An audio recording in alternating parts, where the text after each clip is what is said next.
Yuk jadi bagian dari dakwah kami. Dukung operasional dakwah dan sosial kami, raih pahala amal jariah yang terus mengalir sampai hari kiamat. Assalamualaikum warahmatullahi wabarakatuh. Alhamdulillah, tidak pernah berhenti lisan kita memuji dan memuja Allah atas segala nikmat dilimpahkan kepada kita.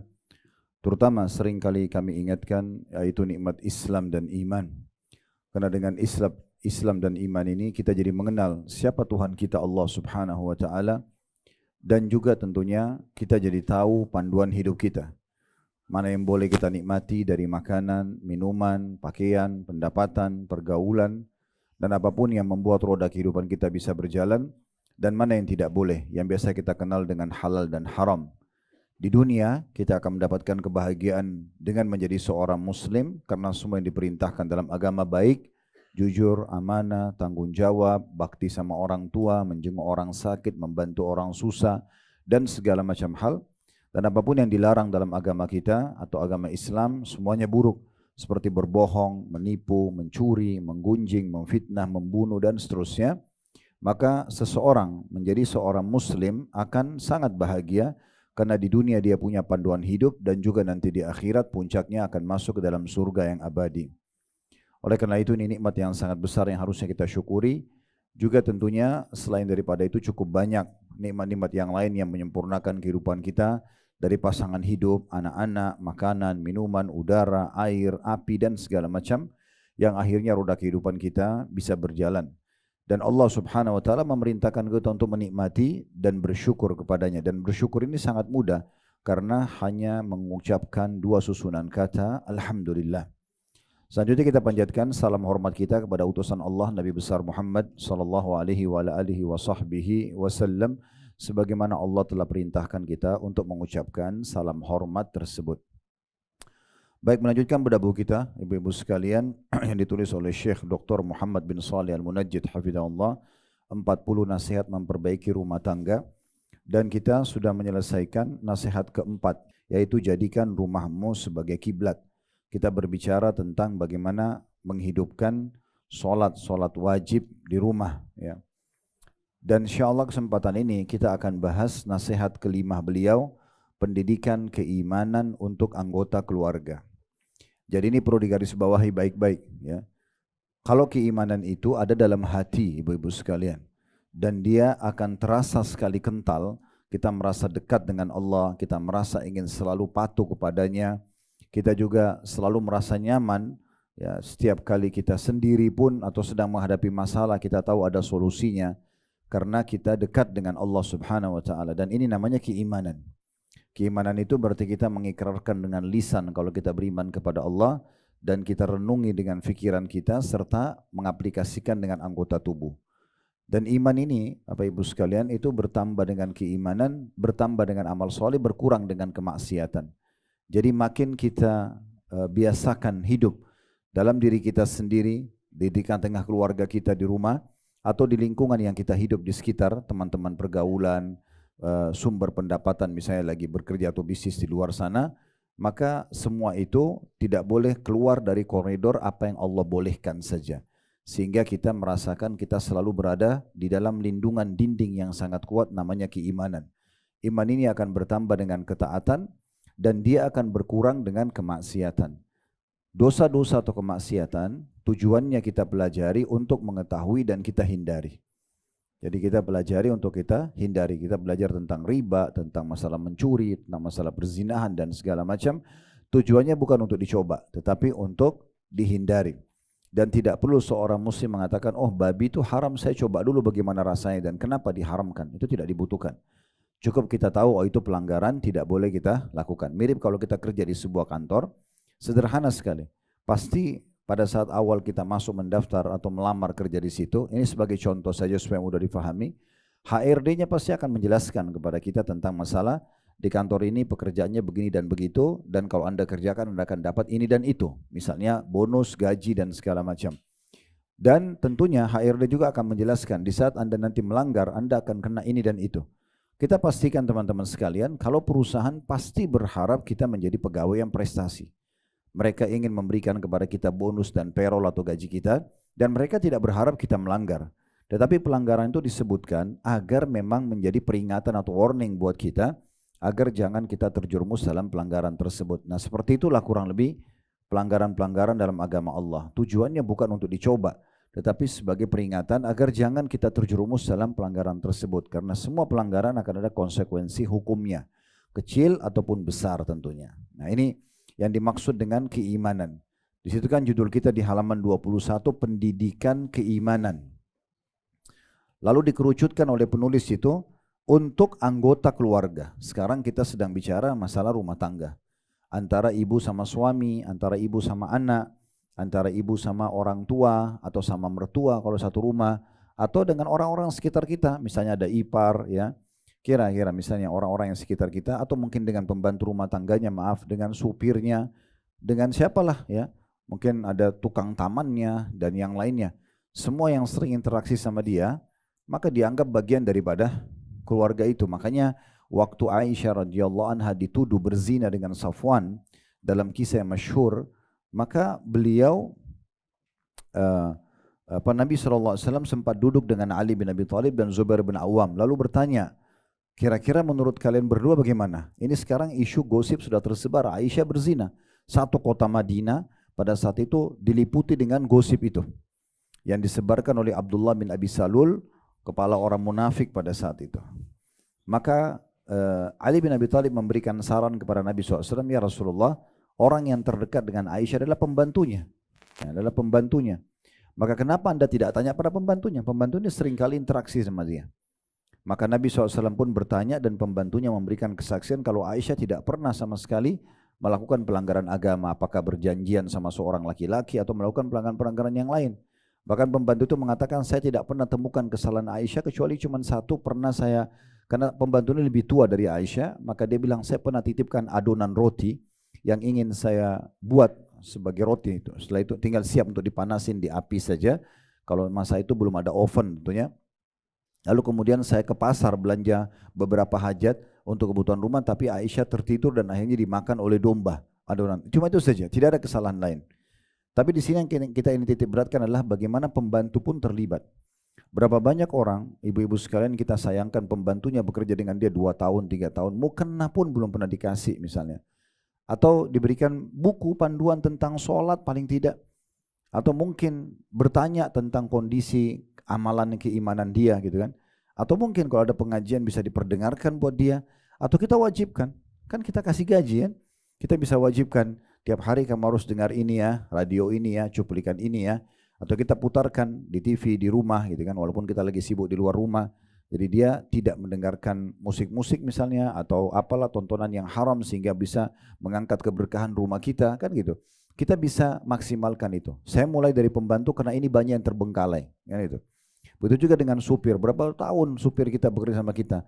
Bahkan tidak pernah sama sekali kita mengetahui apakah dia sholat atau tidak. Kan itu. Atau ada pelanggaran agama, mungkin dia masih merokok, kita bisa berikan nasihat, saran, berikan masukan-masukan gitu kan. Ada seorang dulu budak wanita di masa Nabi di masa tabi'in dulu, dia tinggal di satu rumah yang sangat soleh, selalu sholat tahajud, selalu mereka baca Quran, selalu mereka membahas masalah agama, nggak ada kemaksiatan, sehingga budak ini pun terbawa arus dengan majikannya di rumah. Satu waktu majikannya menjualnya, waktu itu masa ada perbudakan ya, dijual di pasar perbudakan, dibeli oleh seseorang. Ternyata orang itu rumah tangganya kacau sekali, tidak ada ketentraman, selalu ribut suami istri, nggak ada sholat, nggak ada baca Quran. Maka pembantu ini merasa terganggu sekali. Maka dia mohon-mohon kepada majikan yang pertamanya agar mengambilnya kembali dari majikan yang sekarang misalnya. Jadi memang perlunya ada kepedulian masalah itu. Karena kalau tercipta di suasana di sekitar kita, mulai dari pembantu, mulai dari supir, orang-orang terdekat yang sering interaksi di rumah, lalu lebih dekat lagi tentunya anak-anak kita, lebih dekat lagi adalah pasangan hidup yang merupakan tetangga bantal kita, maka akan sangat damai rasanya hati karena sama-sama bangun sholat malam, sama-sama saling mengingatkan tentang halal haram, yang didengarkan adalah dari ceramah ustadz ini ke ceramah ustadz itu, ya, saling meraih pahala satu sama yang lain karena tahu bahwasanya suami adalah sumber surga bagi seorang istri. Suami pun tidak usah repot-repot mencari sumber surga dalam rumahnya kecuali dari istri sama anaknya. Maka rumah kita itu sebenarnya sudah surga dengan izin Allah SWT, atau lebih mudah membawa kita ke dalam surga kalau kita memahaminya. Nah itu dimaksud dengan pendidikan keimanan dimulai dengan anggota keluarga. Ya. Baik, saya akan baca dulu apa yang ditulis oleh penulis, karena penulis ingin menyampaikan pesan penting. Nanti kita akan tambahkan seperti biasa dengan ilmu-ilmu yang lain ya, dan pengalaman-pengalaman. Di situ di halaman 21, penulis mengangkat nasihat kelima dalam pendidikan keimanan untuk anggota keluarga, hadis Aisyah radhiyallahu anha, yang beliau berkata, karena Rasulullah sallallahu alaihi wasallam yusalli minal lail, fa idza autara qala qumi fa autiri ya Aisyah.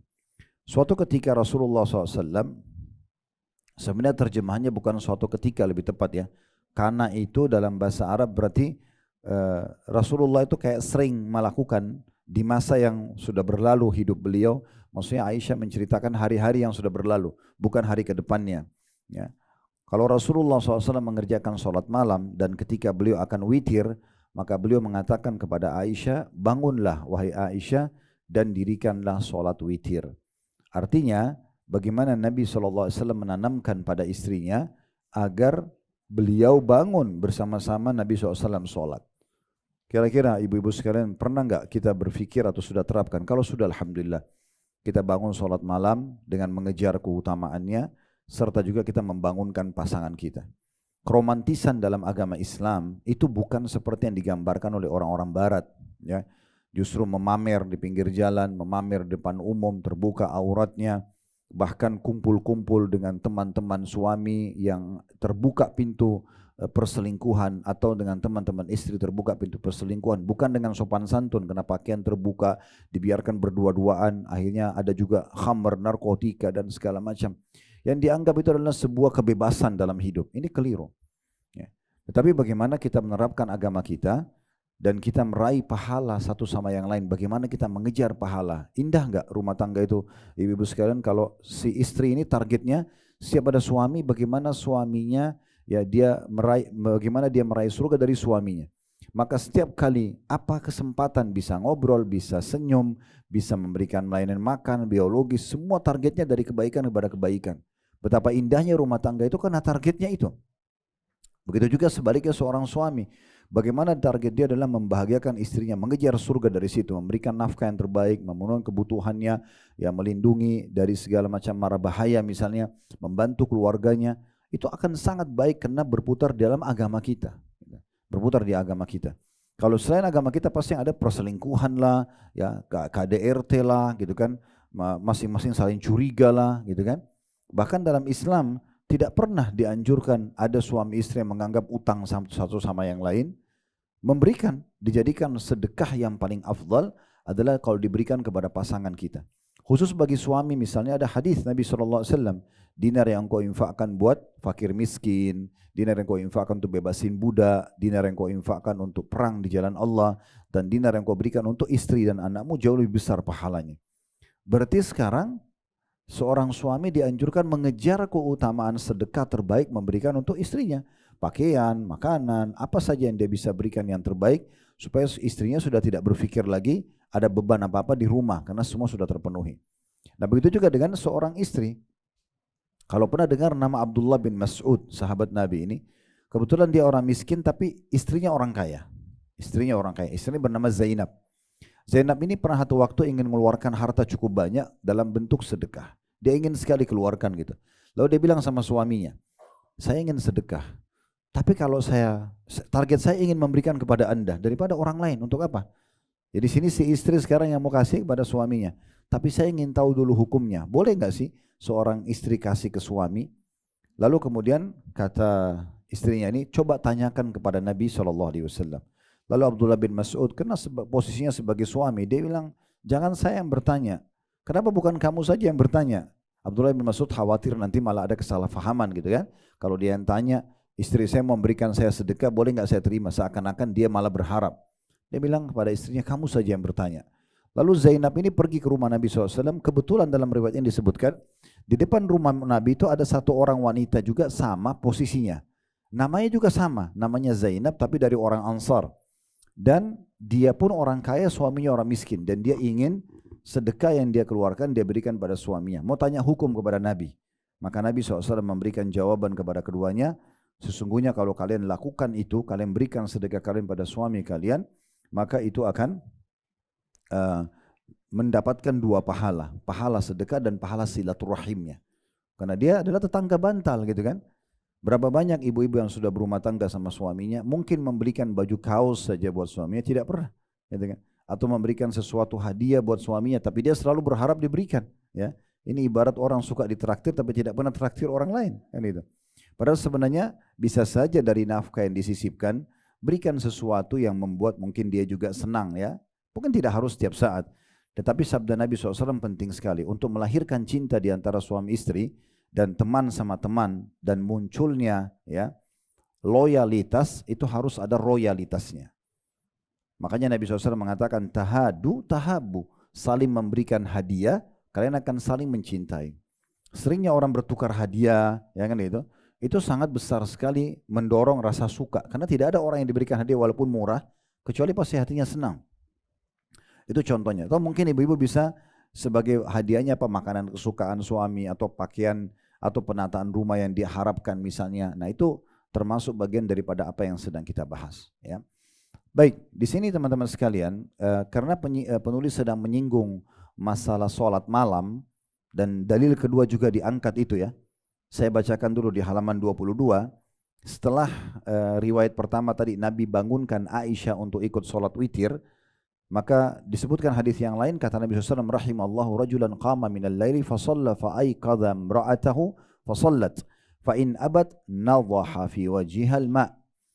Allah mengasihi dan merahmati seorang laki-laki yang bangun malam kemudian sholat, lalu membangunkan istrinya sehingga sholat. Jika istrinya menolak atau tidak mau, ia memercikkan sedikit air di wajahnya.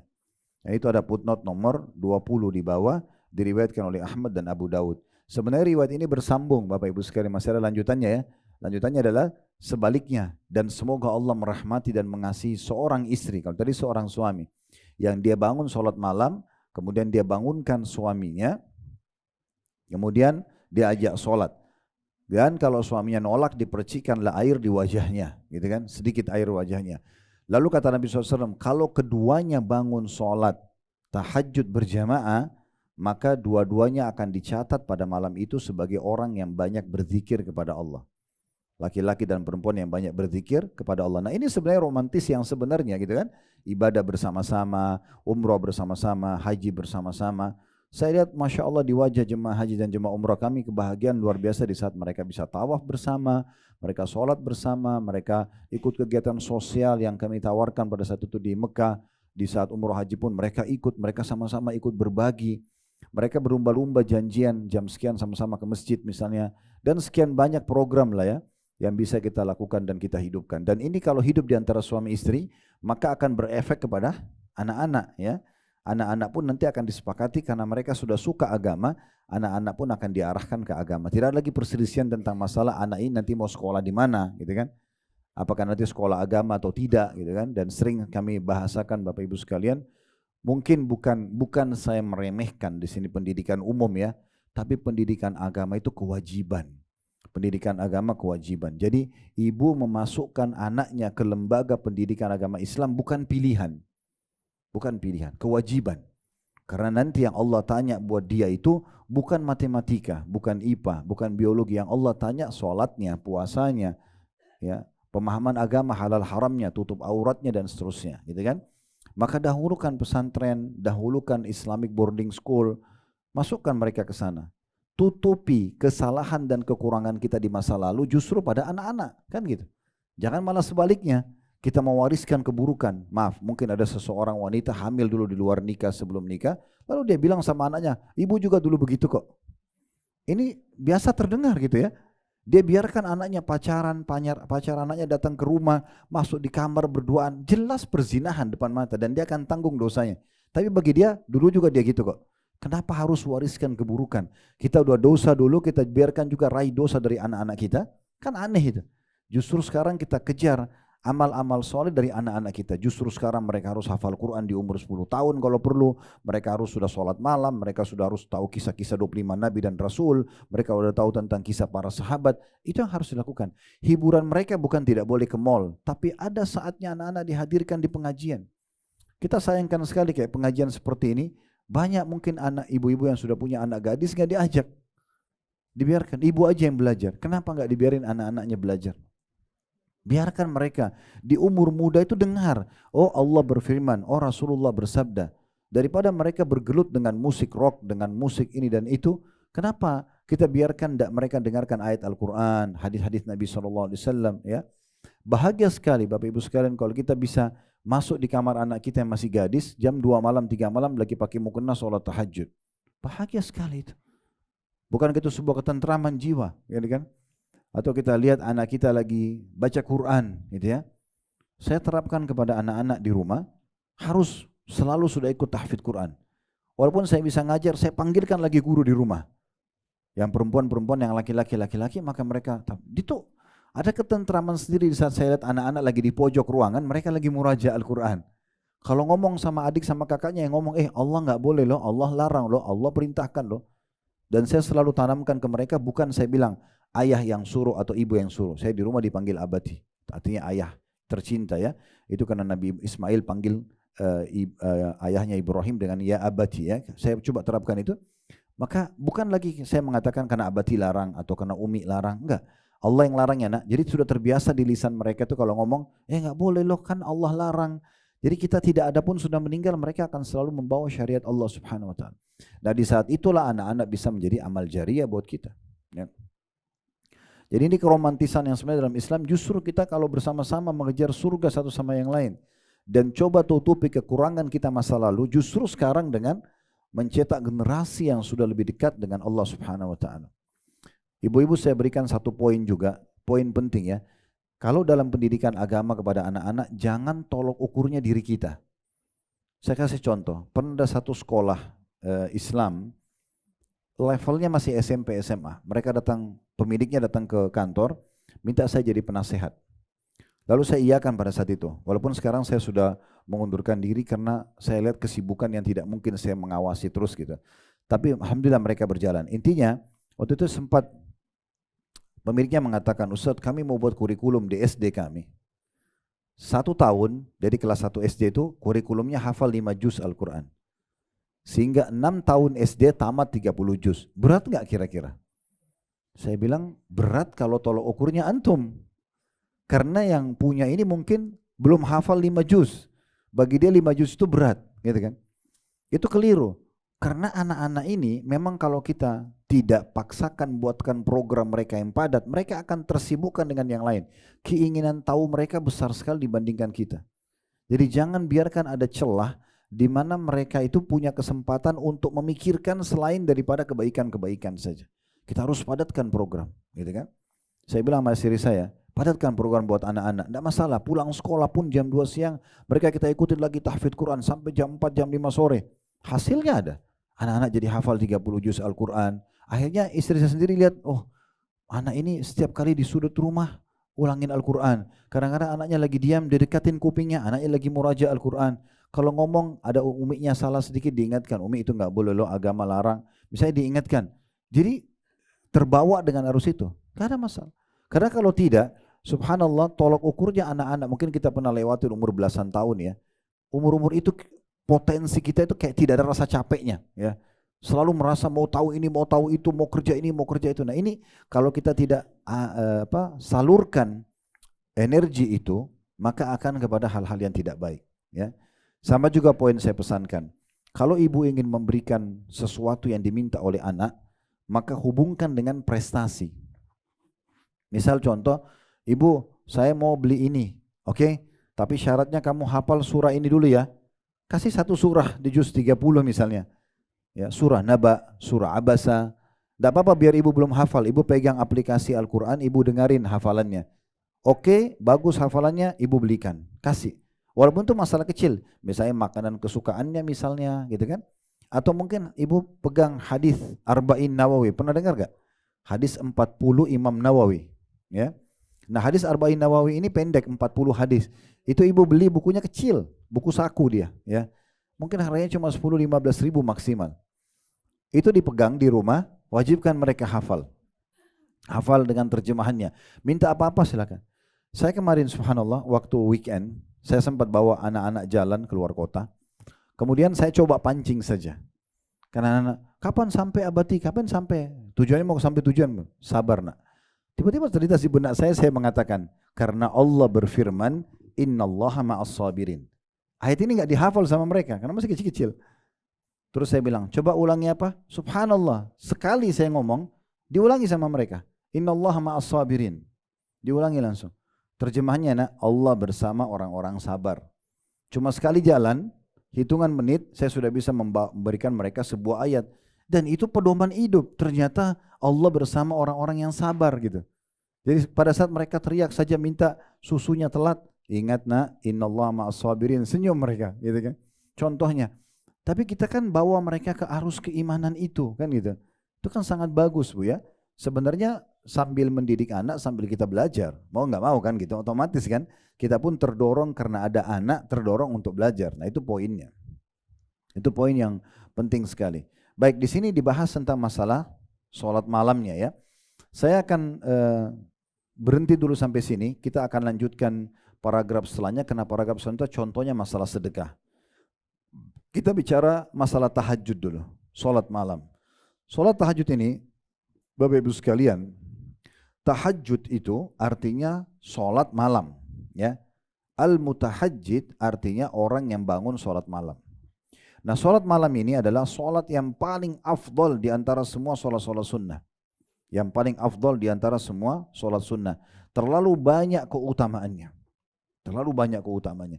Sayang sekali. Kalau ibu nggak jadikan program mulai malam ini sampai ajal datang nanti tidak mau ketinggalan tahajud, sayang sekali. Jangan tinggalkan. Malam itu mahal karena itu komunikasi ibu berdua sama Tuhan ibu, Allah Subhanahu Wa Taala. Pernah dengar nama Zubaidah nggak? Ada seorang ratu Islam namanya Zubaidah. Zubaidah ini sebenarnya mentega Bu ya. Mentega itu kan bersih, mulus ya. Karena perempuan ini cantik sekali ratu ini. Istrinya Harun Rashid. Jadi saking putihnya, cantiknya sampai orang-orang masyarakat memberikan julukan dengan Zubaidah. Namanya dia Amatullah. Suaminya dia namanya Harun Rashid. Ini suami istri dua-duanya orang sangat dekat dengan agama. Dua-duanya sangat soleh dan soleh terkenal. Ibu nanti satu waktu kalau umroh, kemudian ada city tour Mekah. Saya tidak bicara haji ya, karena kalau haji padat sekali. Tapi kalau lagi umroh, ada city tour Mekah, biasanya kan kita datangi Arafah, Muzdalifah, ya ngelihat itu ya. Di situ antara Arafah ke Mina ada satu dinding di sisi jalan kanan. Umumnya semua bus ngelewatin sih. Jadi kayak tembok pertahanan dulu, masih lebih kecil dia. Dan ada kayak saluran air. Itu dibangun oleh Zubaidah ini. Dia bangun khusus Bu untuk memberikan minum seluruh jemaah haji di masa itu dari air Zam-Zam. Di Mina sama Arafah. Kan waktu itu nggak ada saluran air kayak kita ya. Sekarang aja masih harus pakai kontainer bawa. Karena masih belum dibuat pipa-pipa yang air Zam-Zam nyambung ke Arafah sama Muzdalifah sama Mina ya. Tapi di masa itu dia bayar dengan uang dia pribadi. Karena sukanya sedekah. Dia keluarkan dari uang dia pribadi. Memikul air Zam-Zam pakai unta yang sangat banyak. Ngisi saluran air itu. Semua jemaah haji, jemaah yang hadir pada saat itu bisa minum gratis. Juga kalau kita menuju dari Mekah ke Taif. Selama perjalanan ke Taif itu, di sisi kanan jalan itu ada sumur-sumur besar. Jaraknya kalau saya tidak salah antara sumur dengan sumur sekitar 200 meter atau 300 meter. Itu sepanjang jalan Bu. Dari Mekah, sebenarnya dari Irak dia karena ibu kota Abbasiyah waktu itu kerajaan yang suaminya berkuasa, itu Abbasiyah di Irak. Dari Irak sampai ke Mekah itu dia buat per 200-300 meter sumur. Digali, uang dia pribadi. Si Amatullah atau si Zubaidah ini buat sendiri gitu ya. Dia buat. Jadi setiap kali ada pasukan dikirim pasukan Islam, dia selalu bersedekah dengan uangnya. Ada orang miskin dia bantu, terkenal sekali kesolehannya. Tapi dinukil sebuah kisah. Ini kisah saja ya. Mudah-mudahan saja amal-amal dia semua diterima. Tetapi ada dinukil kisah, salah satu ponakan dia yang sering dia bantu mimpi. Mimpi kemudian ketemu sama tantenya ini. Si Zubaidah ini ditemuin dalam mimpinya. Kemudian si ponakan ini karena dalam mimpi nggak bisa diatur pertanyaan, dia bilang, "Tante, Allah balas Anda seperti apa?" gitu. Semua jadi buah bibir ini. Zubaidah, ahli sedekah luar biasa gitu. pasukan dibiayai, bangun sumur dari Irak sampai ke Mekah, taruh saluran air di Arafah, Mina, Muzdalifah untuk jemaah haji, dan sekian banyak sedekahnya. Jawaban tantenya, Allah tidak ada yang Allah terima dari sedekah saya. Karena dulu saya lakukan riya. Ini dalam mimpi ya, kita berharap mudah-mudahan diterima semua amalnya. Tetapi ada yang kita ingin tarik sebagai benang merah dari bahasan kita. Lalu dia bilang, tetapi Allah memaafkan saya dari sholat malam yang sering saya kerjakan. Karena di saat itu tidak dilihat oleh orang-orang, gitu kan? Sangat jauh dari riya. Kita ambil pelajaran dari potongan terakhirnya aja. Dan kita berharap tentunya mudah-mudahan seluruh amalnya diterima orang ini karena dia memang baik. Tetapi memang sholat tahajud itu rahasia luar biasa. Makanya Nabi SAW mengatakan jangan kalian tinggalkan sholat malam karena dia kebiasaan orang-orang soleh sebelum kita. Di masa sahabat, di masa tabi'in, tabi'in, orang-orang yang sudah merasa dekatkan diri kepada Tuhannya Allah, itu enggak pernah ketinggalan sholat malam. Itu sholat malam itu bukan masa nego lagi sama syaitan, tapi sudah selalu setiap malam dijadwalkan. Dan subhanallah, coba ibu praktekin niat saja. Saya nanti malam mau tidur nih. Niat aja, tupi tulus dari hati ya. Niat saya mau bangun jam 3. Walaupun tidak pakai alarm, saya yakin bisa bangun. Pernah rasain ya? Tiba-tiba kita terbangun. Saya mau bangun nanti sholat tahajud. Kalau kita niatin 3:30 pun, saya berapa kali gitu. Niat 3:30 aja. 3:30 betul-betul bangun. Saya lihat jam di handphone, oh subhanallah. Tepat sekali gitu ya. Tinggal kita mau atau tidak. Cuma ibu harus faham hadis Nabi SAW. Kalau seorang muslim terbangun di malam hari mau sholat, maka pendampingnya dari malaikat akan mengatakan sholatlah. Biasa ada bisikan kan, sholat. Kita kayak dorongan mau sholat, tapi tidak lebih daripada itu, cuma dorongan dalam hati. Maka pendampingnya dari qarin, dari syaitan akan mengatakan tidurlah malam masih panjang. Nah, ibu sudah tahu kira-kira ibu ikut siapa biasanya? Hah? Ikut syaitan atau ikut malaikat? Gitu kan? Kadang-kadang syaitan bisikin juga, oh besok ada kegiatan, besok ada pengajian, nanti ngantuk, negosiasi macam-macam. A'udzubillahi minasyaitonirrajim. Harus dilawan. Dan Nabi SAW sudah ingatkan kepada kita hadis yang mulia. Kalau seseorang muslim atau seorang manusia tidur di malam hari, syaitan akan ikat dia dengan 3 ikatan. Di bagian kepala, di bagian perut dan dadanya, dan di bagian kakinya. Kalau dia terbangun malam dan dia berzikir kepada Allah, ibu baca doa bangun tidur, ya. Maka pada saat itu terlepas ikatan pertama. Terlepas ikatan pertama. Kalau dia wudu, terlepas ikatan kedua. Kalau dia sholat, terlepas ikatan ketiga. Lalu apa kata Nabi? Maka engkau akan temukan orang ini paling bahagia di hari itu. Coba ibu praktekin, ibu sholat tahajud, azan subuh ibu juga on time sholat. Hari itu bahagia sekali. Kayak nggak ada beban, nggak ada masalah. Walaupun ada masalah kita hadapi, kayak mudah kita lalui. Itu resepnya. Ternyata di sholat malamnya. Walaupun mengantuk, bangun, sholat, gitu kan. Kecuali betul-betul kita begadang semalam suntuk atau lagi sakit, gak mungkin, itu beda.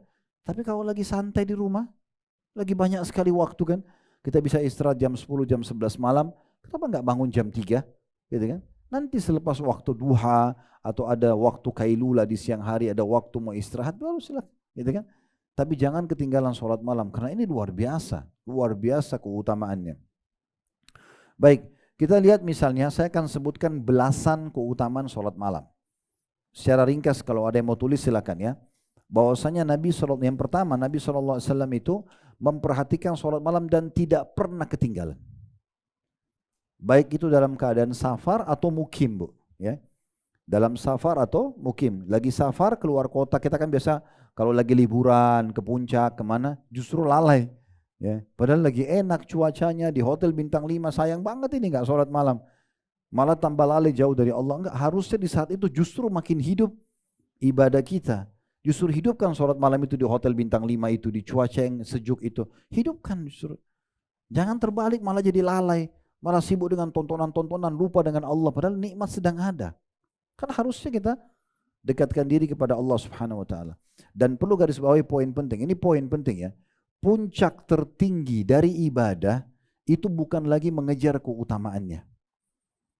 Kan biasanya kalau yang standar itu, kalau ibu biasa dengar di pengajian, saya juga sering sampaikan itu ya. Ibu dan bapak sekalian kalau mau rajin ibadah baca keutamaannya. Pernah dengar saya bilang itu ya. Misalnya mau sholat malam, sebelum sholat malam baca keutamaannya. Oh ternyata sholat malam saya dapat ini, dapat itu. Mau sedekah baca keutamaannya, mau umroh baca keutamaannya. Itu standarnya. Kalau mau lebih bagus dari itu, lebih tinggi levelnya, ibu bukan lagi kejar keutamanya, tapi ibu beribadah kepada Allah karena rasa syukur kepada Allah. Enggak lagi ibu kejar keutamanya. Bagi ibu, Allah sudah kasih saya kesehatan, Allah sudah kasih saya keimanan ini, Allah kasih saya harta ini, Allah kasih rumah ini, suami ini, istri itu, misalnya anak ini dan segala macam, maka sebagai rasa syukur.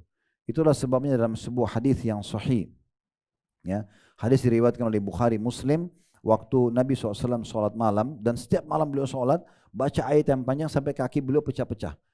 Aisyah terbangun, lalu Aisyah mengatakan, ya Rasulullah, kenapa anda lakukan ini? Padahal Allah telah mengampuni dosa anda yang lalu dan akan datang. Artinya Nabi ini dijamin sudah dimaafkan kalaupun ada kesalahannya. Lalu kata Nabi SAW, afala akunu abdan syakura. Apakah tidak bisa aku menjadi hamba yang bersyukur? Jadi Nabi bukan lagi mengejar, oh sholat malam itu Allah turun sepertiga malam menerima doa. Bukan itu lagi yang dikejar. Tapi merasa, aduh nikmatnya Allah besar banget nih, saya harus bersyukur. Nah, gimana caranya sholat malam? Nah, itu. Jadi kita melakukan ibadah apapun, ibu sedekah, ibu baca Quran, bukan lagi mengejar keutamaannya, tapi sudah merasa rasa syukur kepada Allah atas semua nikmat yang sekian tahun mata kita Allah berikan, telinga, mulut, gigi, tangan, ini semua berfungsi dengan baik. Bayangkan kalau Allah hilangkan satu saja, Allah hilangkan mata misalnya. Ya. Sejenak kita tutup mata kita berapa detik, bayangkan kalau kita tidak ada punya mata seperti itu, bagaimana? Ini nikmat mata selalu gratis dipakai, oksigen, kalau Allah mau sesak napas, berapa harga tabung yang harus dibayar di rumah sakit, dirawat dan segala macam. Aman semuanya ya, kita lidahnya masih aman, bisa merasa makanan pedas, asin, mulut bibirnya masih bisa mengucap kata-kata, tangan menjamah, kaki melangkah, kemaluan masih berfungsi. Terlalu banyak nikmat Allah yang besar sekali, yang harusnya kita lakukan dengan syukur. Makanya di Saudi, di Jeddah, Bapak Ibu sekalian, pernah ada satu orang datang kepada seorang syekh di masjid. Kemudian dia berkata begini, syekh, dia berhentiin pengajian. Tolong berhentiin dulu pengajian. Sampaikan ke jamaah anda supaya bantu saya karena saya orang susah. Syekhnya berhentiin pengajian, tapi syekhnya bilang, saya ingin memberikan jawaban kepada kamu, kepada orang miskin yang minta itu. Kalau kamu ini orang kaya, di depan murid-muridnya semua. Lalu kemudian orang miskin itu mengatakan, kenapa anda bilang itu syekh? Padahal saya benar-benar orang miskin. Kata syekhnya, tidak, kamu orang kaya. Orang itu karena penasaran, dia bilang, demi Allah saya orang miskin. Karena dia berpikir dia tidak akan dapat bantuan kalau syekhnya begini ngomongnya. Maka syekhnya mengatakan, demi Allah kau orang kaya. Karena penasaran dia duduk lalu dia tanya, kenapa? Jelaskan kepada saya, kenapa anda ngotot mengatakan saya orang kaya? Kata syekhnya, kau mau saya hitung kekayaan kamu? Dia bilang, iya tentu saja. Karena orang ini dia tangkapnya materi kan gitu. Bagi dia materi. Maka syekhnya mengatakan, saya ingin tanya, berapa jumlah jari-jari tanganmu? Dia lihat tangannya 10. Baik, kata syekhnya, mau enggak kalau satu jari kamu saya potong, saya bayar dengan 1 juta rial. Ini berarti 4,5 M. Dia bilang, saya enggak mau. Kata syekhnya, kau punya 10 juta rial nih. Kalau jari satu dipotong diganti dengan 1 miliar, mau enggak? Orang pasti enggak mau. Berarti dia masih punya perangkat ini. Kau punya 2 mata, mau enggak satu saya congkel, saya kasih 1 juta rial? Enggak, saya enggak mau. Kau punya 2 kuping, Syekh sebut satu persatu anggota tubuhnya, semuanya masih ada. Kata syekhnya, kau ini orang kaya raya. Tinggal keluar saja cari kerjaan, supaya kau dapat sumber pendapatan makan, itu saja. Perangkatmu semua masih lengkap. Gitu. Contohnya ya. Nah seperti itulah dikasih gambaran. Kita harusnya banyak bersyukur Bapak Ibu sekalian, berapa banyak orang di luar sana yang belum merasakan apa yang kita rasakan. Dari kesempurnaan fisik misalnya, dari kelebihan harta dan segala macam. Dan jangan selalu melihat orang yang di atas kita, karena kalau lihat orang di atas kita tidak akan pernah bersyukur ya, tidak akan pernah ada habisnya gitu ya. Baik, yang kedua, sholat malam itu penyebab masuk ke dalam surga. Cara yang paling mudah untuk masuk ke dalam surga dengan menghidupkan sholat malam ya.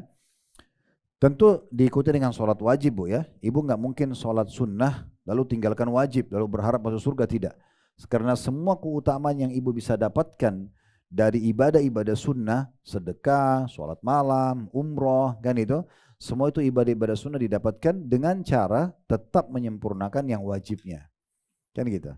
Nah Nabi SAW mengatakan dalam sebuah hadis yang diriwayatkan oleh Ibnu Majah yang bunyinya, ya ayuhan nas, hai sekalian manusia, afsyus salam, sebarkan salam di antara kalian. Sering ucapkan assalamualaikum warahmatullahi wabarakatuh. Lisan atau tulisan.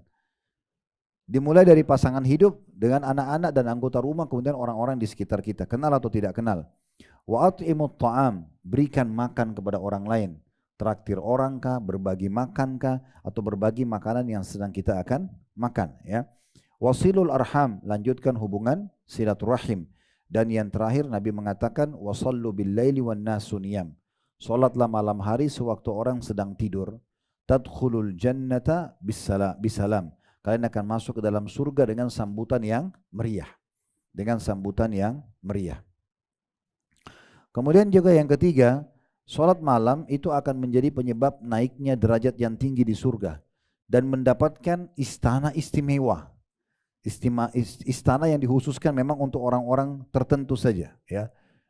Jadi istana ini transparan, bisa kelihatan dari luar ke dalam, dari dalam keluar, ya. Begitu dijelaskan dalam hadis. Dijelaskan dalam sebuah hadis, ya, tentang masalah ini. Kata Nabi SAW, inna fil jannati ghurafa. Semuanya di surga itu ada istana-istana, yura zahiruha min batiniha. Yang luarnya dapat kelihatan dari dalamnya, wa batinuha min zahiriha. Dan dalamnya bisa dari luar, luarnya bisa dari dalam, ya. A'addallahu ta'ala liman at'amat ta'am. Allah memberikan khusus istana ini bagi orang yang suka memberi makan kepada orang lain. Ada 3 bagian beri makan itu, ya. Ibu memberi makan orang, kirimkan makanan ke tetangga, kepada kerabat yang biasa mungkin kita lakukan, atau mentraktir orang. Ibu ketemu sama teman di restoran, dia datang sama keluarganya, ibu langsung ke kasir, ibu bayarin, ya. Kemudian atau berbagi makanan porsi yang sedang kita makan. Mungkin pas kita mau makan, ada orang lain pengen, kita kasih, ya. Itu nggak ada masalah. Terutama pada orang-orang terdekat, seperti anak, suami, ya. Ini yang terdekat. Makanya pernah ada seorang wanita, saya keluar dari hadis ini, saya tambahkan sebuah hadis dulu tentang memberi makan.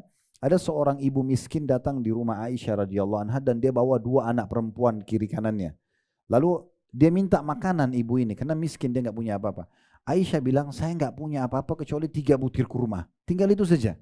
Saya kasih kepada ibu tersebut. Lalu ibu itu berikan 1 kepada anaknya sebelah kanan, 1 anaknya sebelah kiri, lalu dia pegang 1. Dalam kondisi dia kelaparan ibu ini, ya.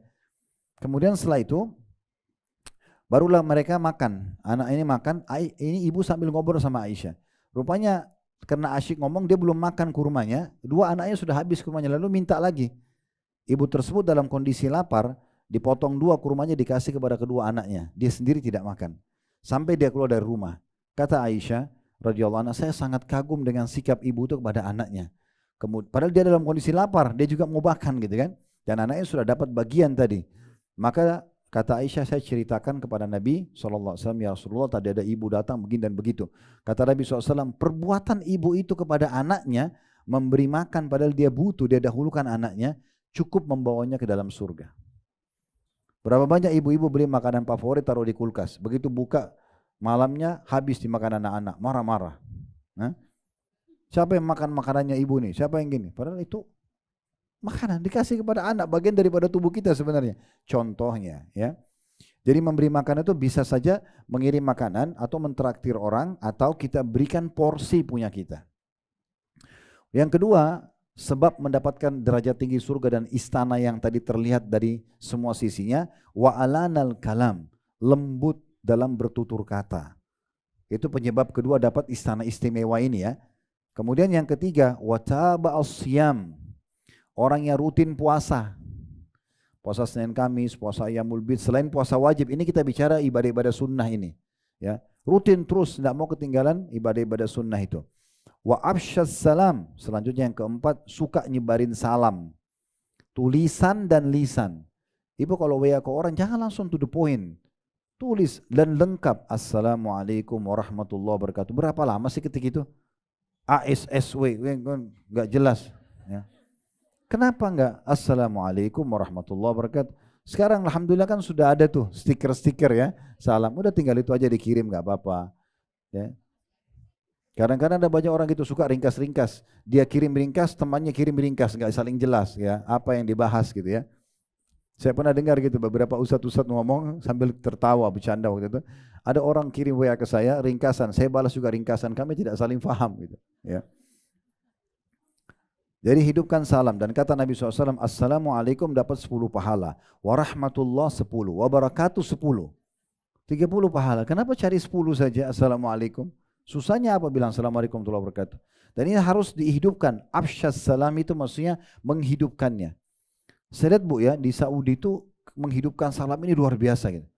Kami kalau bertamu ke teman-teman kami di Saudi, dikhususkan kayak masuk pintu begini, langsung diarahkan laki-laki ke satu ruangan tamu khusus. Ada pintunya lagi ditutup. Tamu perempuan ada lagi pintunya khusus, ruangannya ditutup juga pintu. Kalau istrinya pemilik rumah sudah siapin makan, biasanya dia ada bel, di bel dari dapur itu nyala lampunya di ruang tamu laki-laki. Jadi suaminya pergi ambil makanan. Tapi yang saya ingin saksi bahasan adalah kalau kita masuk kita salam nih, jawab salam sama dia. Disilakan masuk ke dalam. Dia kalau istrinya panggil untuk ambil makanan, dia ke dalam ambil makanan. Dia pada saat masuk ke ruang tamu salam lagi sama kami. Padahal tadi sudah ngobrol ini. Dia masuk lagi bawa makanan. Assalamualaikum warahmatullahi wabarakatuh. Sisi makanan. Keluar kamar mandi dia masuk lagi salam lagi. Itu biasa banget di sana. Bahkan tidak asing kalau ibu domestik ya. Penerbangan domestik di Saudi itu kita kalau lagi di pesawat itu orang yang masuk pasti ucapin salam. Pramugara ucapin salam ke orang gitu kan. Orang naik lift, orang naik bus, orang naik kereta itu biasa banget gitu kan. Tapi kalau kita ini masih asing ya. Mungkin kalau ibu salam tiba-tiba di depan orang yang dia tidak kenal ibu, dia akan melongo lihat muka ibu kan, kenapa orang ini salam gitu kan. Padahal sebenarnya ini salah satu yang harusnya dihidupkan untuk dapat istana istimewa ini ya. Jadi yang pertama memberi makan, yang kedua santun dalam bertutur kata, yang ketiga selalu rutin puasa, yang keempat menyebarkan salam, yang kelima Bu, ini saksi bahasan kita, wa shalla bil laili wan nasu niyam, dan sholat malam hari di waktu orang sedang tidur. Ini untuk mendapatkan istana yang istimewa tadi, dari derajat yang tinggi di surga. Yang keempat, Allah Subhanahu wa taala memuji secara khusus orang yang suka sholat malam ini. Memang mereka hidupkan malamnya dengan sholat malam. Sebagaimana Allah sebutkan dalam Al-Quran. Ya. Yang bunyinya kanu minal laili ma yahja'un wa bil ashari hum yastakfirun. Ya. Dalam surah Az-Zariyat, surah nomor 51 ayat 17 sampai ayat 18. Az-Zariyat 17 sampai 18. Allah Subhanahu wa taala berfirman, dan ciri hamba-hamba Allah pilihan itu, mereka sedikit sekali tidur di waktu malam.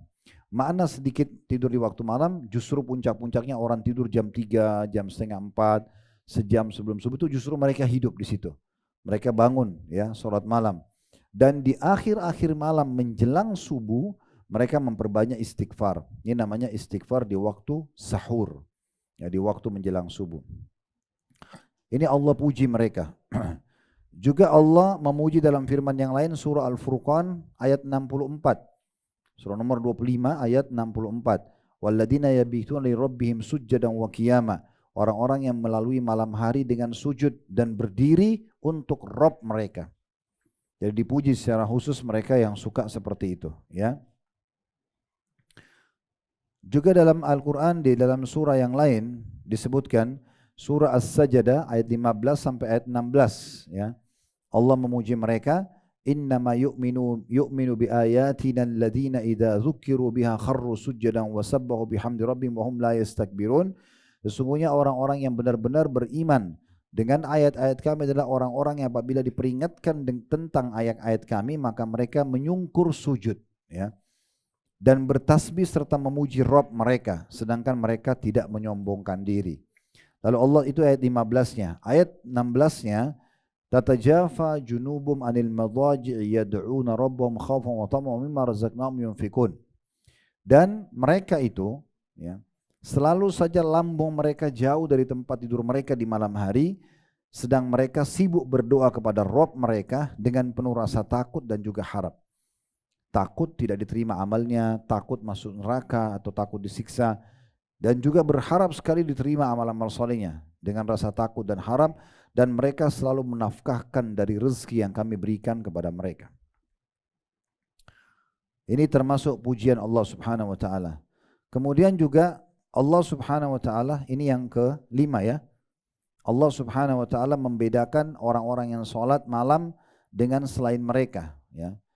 Artinya Allah puji secara khusus, memberikan mereka kedudukan khusus dibandingkan orang yang tidak menghidupkan malamnya dengan sholat malam, ya. Dan insya Allah dipastikan ibu kalau sudah sibuk dengan bangun sholat malam dan ibadah-ibadah sunnah lain seperti ibu sholat duha, walaupun cuma 2 rakaat dulu nggak masalah, gitu kan. Walaupun baca surah-surah pendek dulu nggak masalah. Nanti pelan-pelan kalau sudah terbiasa sepekan, 2 pekan, sebulan nanti akan ada keinginan untuk menambah rakaatnya, menambah surah-surahnya itu akan dengan sendirinya nanti sampai pada tingkat level maksimal di ibadah itu.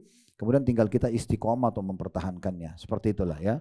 Yang jelas Allah Subhanahu wa taala membedakan mereka dengan menjanjikan tambahan rahmat atau karunia untuk orang-orang yang selalu sholat malam. Sebagaimana Allah jelaskan dalam surah Az-Zumar, surah nomor 39 ayat 9. Amman huwa qanitun ana al-laili sajidan wa qa'iman yahdharul akhirata wa yarju rahmat rabbi qul hal yastawi alladhina ya'lamuna wal ladhina la ya'lamun innama yatadhakkaru ulul albab. Artinya, apakah kamu hai orang-orang musyrik yang beruntung, lebih beruntung ataukah orang yang beribadah di waktu-waktu malam dengan sujud dan berdiri sedangkan ia takut kepada azab akhirat dan mengharapkan rahmat Tuhannya? Katakanlah, adakah sama orang yang mengetahui tentang ilmu solat malam ini dan sibuk berdoa pada Tuhannya di malam hari dengan orang-orang yang tidak mengetahuinya? Sesungguhnya orang-orang berakallah yang dapat menerima pelajaran. Maksudnya orang-orang berakal yang bisa tangkap, oh ternyata sholat malam itu penting banget nih, maka harus dijaga. Nah seperti itu pujian Allah Subhanahu wa taala, dan ini kekal sampai hari kiamat nanti. Sebagian ulama tafsir yang mengatakan ayat ini turun kepada Utsman bin Affan radhiyallahu anhu. Utsman bin Affan ini saking hobinya bangun sholat malam, dan ini perlu ibu garis bawahi ya. Ibu kalau sudah membiasakan diri ibu di satu jenis ibadah, contoh sholat malam, anggap misalnya malam nanti adalah malam pertama yang ibu bertekad, berazam. Saya kan semua sudah pernah sholat tahajud.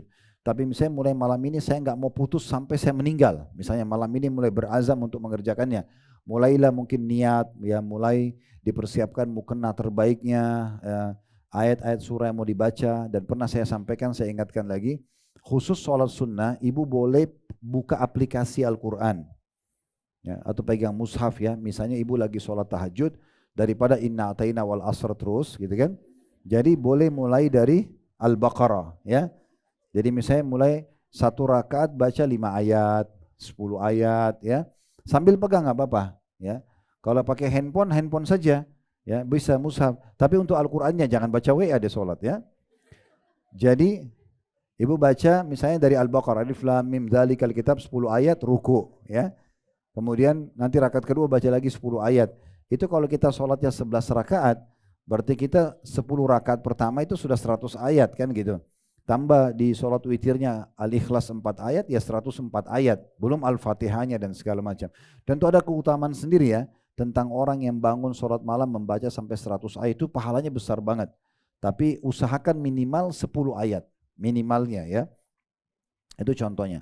Jadi kalau ibu sudah terbiasa membiasakan diri dengan satu ibadah, ibu sudah tekunin ya, sudah sholat malam misalnya, nanti Allah munculkan segala macam ide. Kalau bahasa saya mungkin ini bahasa kiasan ya, ribuan ide di ibadah itu sendiri. Misalnya tadi kita belum sholat malam rutin ya, mungkin kita masih bangun sholat biasa 2 rakaat dulu kita tambah baca ayat tertentu.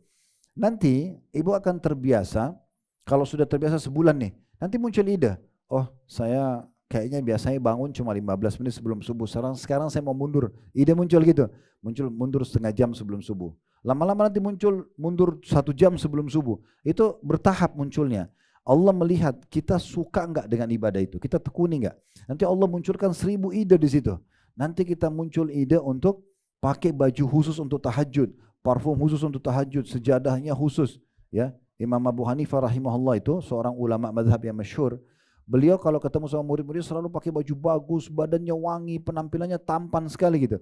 Sampai murid-muridnya bilang, satu waktu lihat dia lagi lewat, ini Imam Abu Hanifah ketemu kita begini penampilannya, bagaimana dia sama Tuhannya di sholat malam ya. Kata Abu Hanifah, saya malu, karena biasanya kalau sholat malam apa adanya gitu ya. Mungkin kita pakai baju rumah dan segala macam.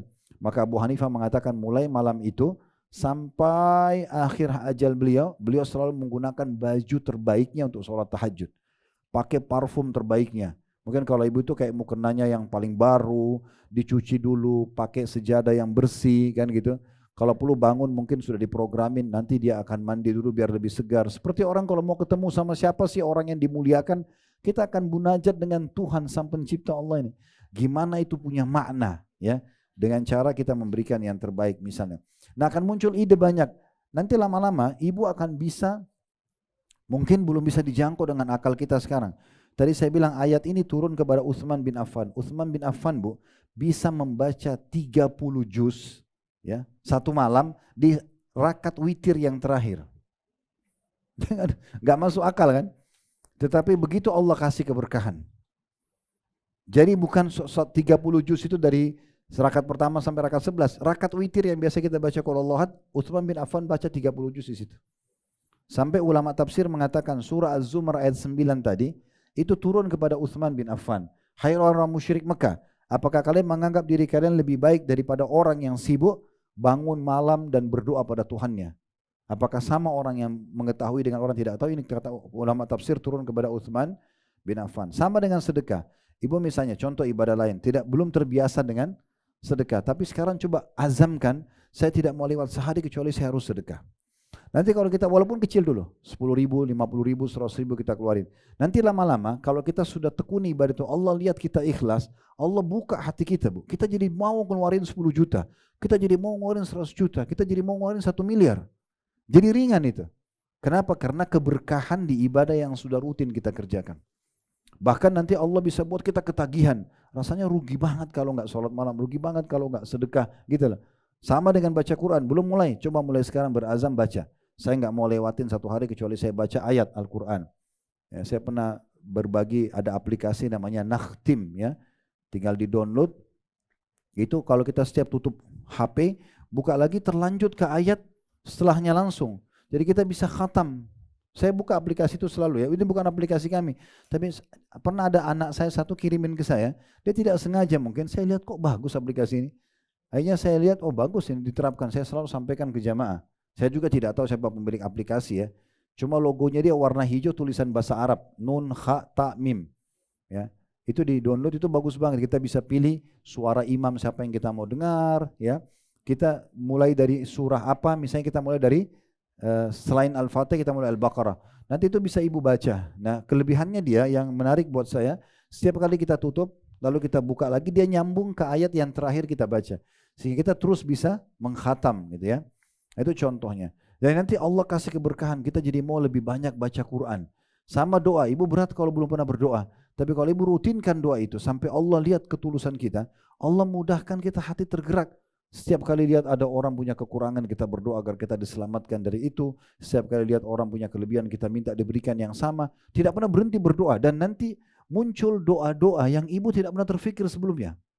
Coba rutinkan doa, nanti tiba-tiba ada tutur kata kita yang kita tidak sangka gitu. Kayak keluar sendiri, Allah kasih keberkahan. Jadi ada banyak ide di ibadah yang sudah biasa kita jaga gitu loh Bu ya. Tapi ini tidak muncul kalau orang cuma kerjakan sesekali, malas-malesan, tidak bisa ya. Nanti itu juga akan membedakan derajat di surga tentunya ya. Baik, selanjutnya yang keenam, sholat malam itu akan menghilangkan dosa-dosa Bu ya. Akan menghapuskan dosa-dosa. Seperti disebutkan dalam sebuah hadis Nabi SAW riwayat Tirmidzi, alaikum biqiyamil lail fa innahu da'bus salihina qablakum.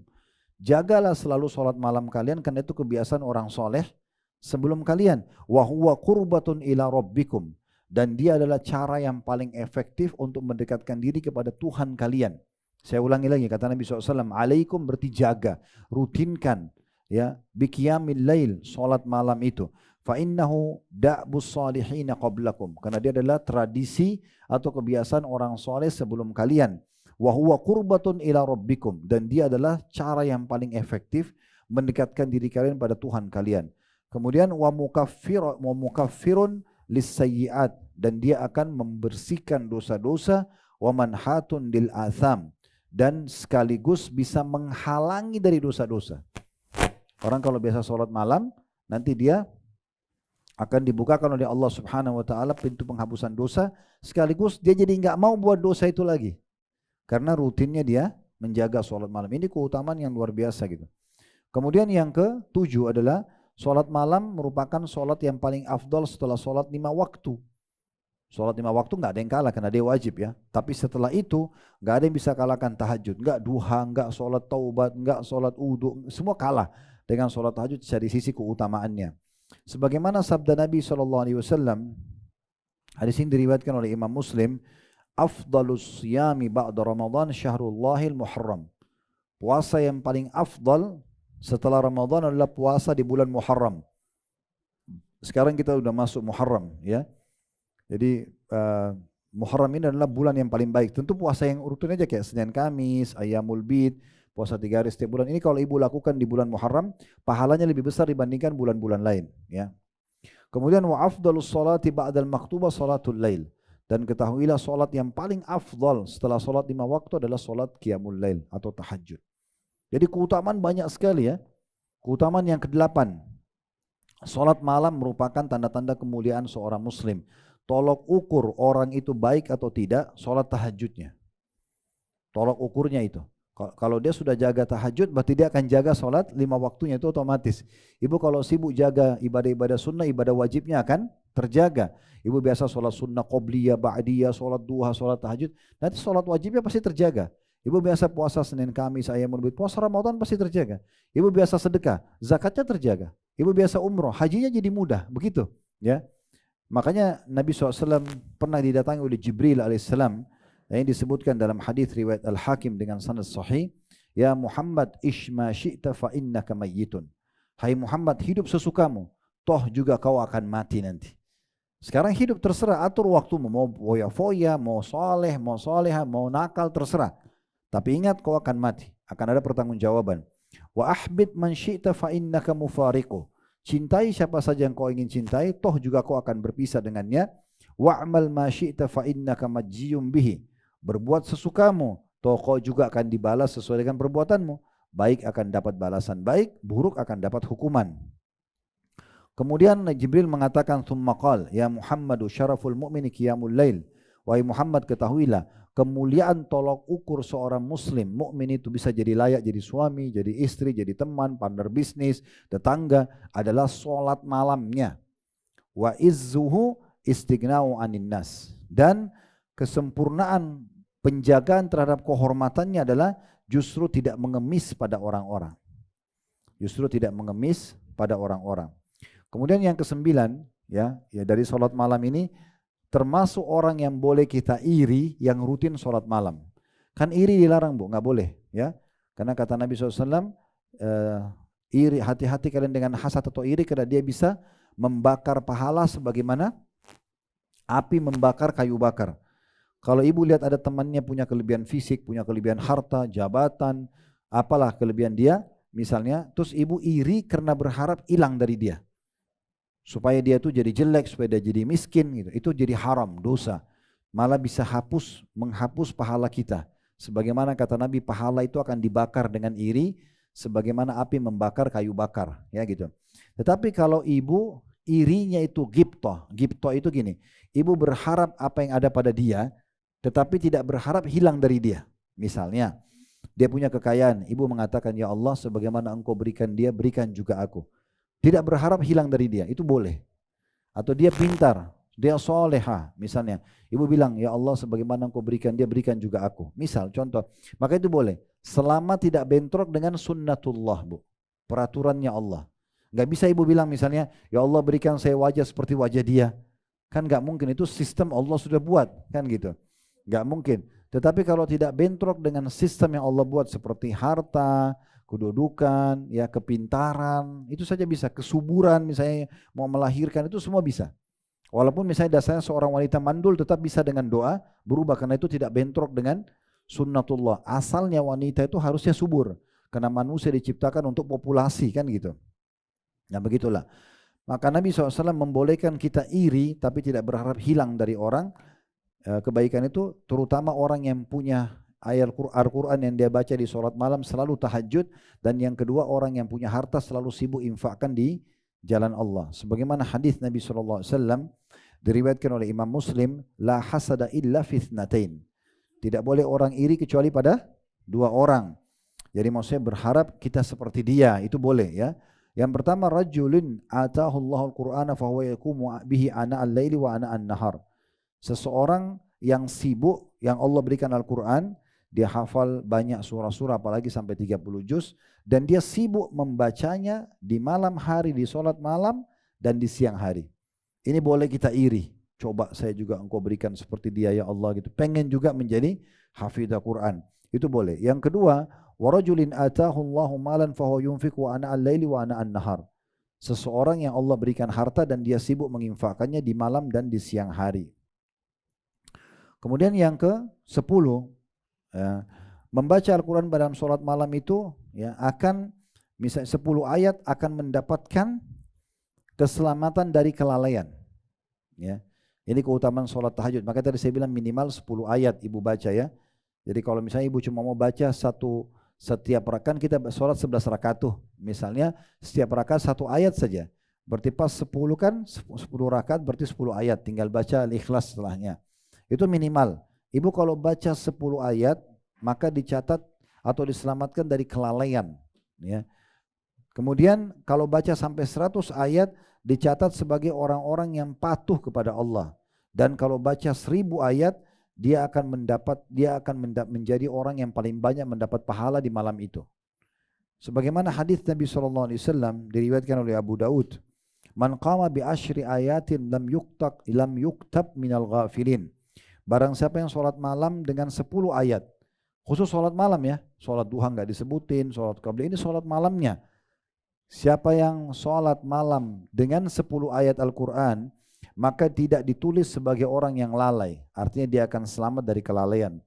Dan siapa yang bangun sholat malam dengan membaca 100 ayat, وَمَنْ قَامَ بِمِئَةِ آيَةٍ kutiba minal qanitin, dicatat sebagai orang-orang yang sangat tunduk kepada Allah. وَمَنْ قَامَ بِأَلْفِ آيَةٍ kutiba minal muqantirin, dan barang siapa yang membaca 1000 ayat, maka dia tercatat sebagai orang yang panen pahala paling banyak di waktu itu. Ya.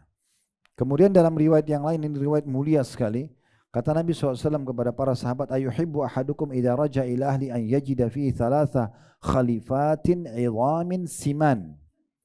Mau enggak seseorang di antara kalian kembali kepada keluarganya dan dia mendapatkan langsung sebagai hadiah 3 unta hamil yang besar lagi gemuk. Di masa itu tuh dianggap harta paling bagus ya. Kalau orang punya unta, betina, sehat dan hamil, tinggal melahirkan unta yang lain lagi. Kata Nabi SAW, mau nggak kepada para sahabat waktu itu? Kalian pulang ke rumah kalian dari pengajian ini, terus tiba-tiba seperti mendapatkan 3 ekor unta, betina, sehat dan lagi dalam kondisi mengandung. Maka kata para sahabat, kulna na'am, kami mengatakan tentu ya Rasulullah. Siapa yang nggak mau gitu? Qala, maka Nabi SAW mengatakan, thalathu ayatin yakra'u bihinna ahadukum fi salatihi khairun lahu min thalathi khalifatin idhamin siman.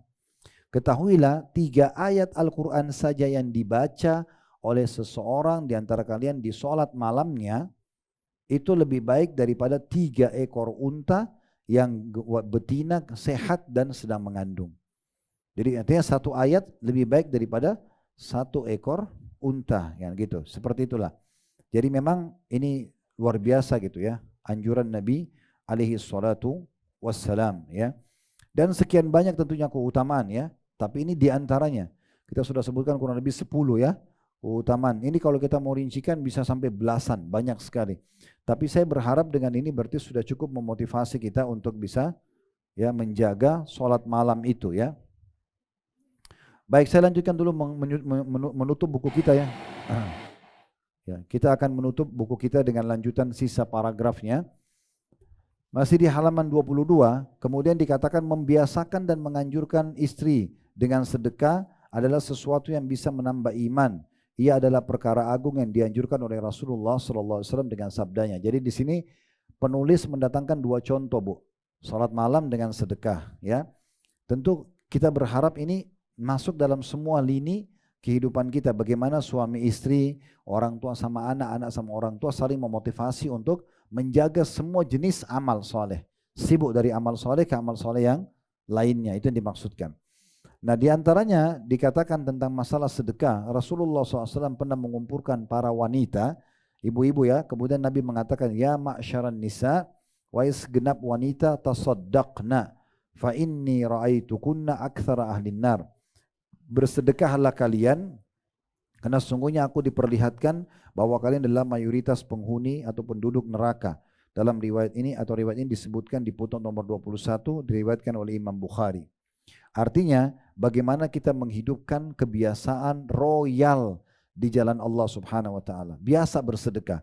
Ibu biasa sedekah, suami sedekah.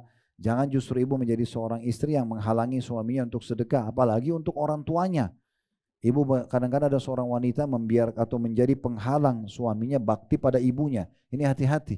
Allah bisa karuniai juga dia anak yang durhaka sama dia. Justru ibu harus dukung suaminya untuk bakti sama orang tuanya, gitu kan? Kalau ada orang yang sedang diuji oleh Allah SWT dapat mertua yang cerewet, yang itu dan ini, itu resiko kita nikah sama anaknya. Karena nggak mungkin dihapus status orang tuanya, kan gitu. Nggak mungkin dihapus status saudaranya, kan. Itu sudah risikonya. Nah, kan dari awal carilah mungkin orang mertuanya orang baik dan segala macam. Tapi kalau dari awal sudah tahu dan tetap aja seperti itu, ya resikonya ya. Tapi yang jelas teman-teman sekalian, subhanallah, cara paling efektif untuk meraih hati orang royal, ya. Tidak mungkin muncul loyal, orang peduli sama kita, orang suka sama kita tanpa ada royalitas, nggak mungkin, itu menghayal.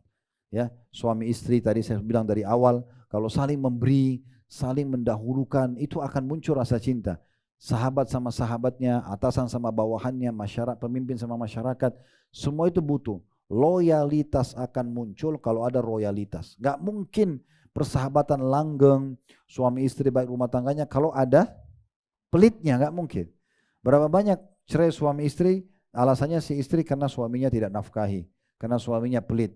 Berapa banyak juga suami ceraikan istrinya karena istrinya pelit, istrinya tidak mau berbagi sama orang tua dia, tidak menghormatinya dan segala macam, kan begitu. Jadi kalau kita ingin sebenarnya meraih hati orang, itu mudah, sederhana sekali. Bagaimana kita royal, kita selalu memberi kepada orang lain.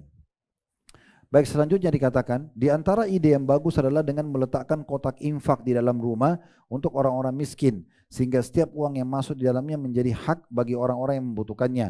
Karena itulah bejana atau tabungan mereka di dalam rumah orang muslim. Ya. Jika anggota keluarga melihat seorang panutan yang membiasakan, ini kita tutup sampai sini dulu ya, maksudnya kita tahan sampai sini karena setelahnya tentang puasa sunnah. Tapi coba gini, biasakan kalau lagi lewat di jalan ya ada orang miskin, mampir aja kasih sebentar. Apalagi kalau dilihat oleh anak-anak, atau kasih ke anak-anak kalau lagi di mobil sama-sama. Nih anak kasih ya, biasakan aja begitu. Saya biasa kalau jalan gitu, saya suruh anak-anak, coba kita mampir. Mereka akhirnya ingatin saya kalau lagi jalan. Oh itu orang miskin, itu nggak mampir dulu abadi ini kan gitu, bantu kasih dan segala. Mereka sudah sibuk dengan itu. Mereka kalau ke sekolah, didikan kami di rumah, saya tidak mengatakan pada anak-anak pada saat punya jajan, nanti ini uang buat kamu pakai jajan, tidak. Nah, nanti kalau istirahat, traktir teman-teman kamu ya. Biasakan mereka royal, sedekah. Jadi tidak makan sendiri, dia memberikan. Adik sama kakak, biasakan kalau ibu sudah hidangkan makan, selalu bilang, ayo sekarang kakak berikan pada adik, adik berikan pada kakak, saling berbagi. Kalau tidak, syaitan tanamkan sifat bakhil dari awal.